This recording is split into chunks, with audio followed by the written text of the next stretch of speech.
Hi friends, మనం భూమిపై high speed internet వాడుతున్నాం.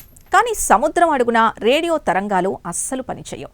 దానికి పరిష్కారాన్ని చూపుతూ ఇప్పుడు లేజర్ కిరణాల్ని ఉపయోగించి నీటి లోపల కూడా అత్యంత వేగంగా డేటాని చేరవేస్తున్నారు. దీన్నే అండర్ వాటర్ లైఫై అని పిలుస్తారు. సముద్ర గర్భంలో జరుగుతున్న ఆ డిజిటల్ విప్లవం వెనుకున్న వాస్తవాల్ని ఈ ప్రత్యేక కథనంలో తెలుసుకుందాం. ఈ అబ్బురపరిచే సాంకేతికతను సౌదీ అరేబియాలోని King Abdullah University of Science and Technology పరిశోధకులు అభివృద్ధి చేశారు.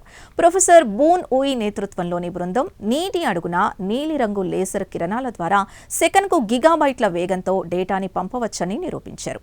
సముద్రం అడుగున ఉన్న రోబోలో సెన్సార్లకు ఇది ఒక వరమని లేటెస్ట్ ఆప్టికల్ కమ్యూనికేషన్ నివేదికలు చెబుతున్నాయి. సముద్రపు నీరు రేడియో తరంగాల్ని వేగంగా పీల్చుకుంటుంది. కానీ దృశ్యకాంతి, ముఖ్యంగా నీలి ఆకుపచ్చ రంగు కిరణాలు నీటిలో ఎక్కువ దూరం ప్రయాణించగలవు. ఈ లేజర్ కిరణాల ద్వారా హెచ్డీ వీడియోల్ని కూడా నీటి అడుగున లైవ్ స్ట్రీమింగ్ చేయవచ్చు.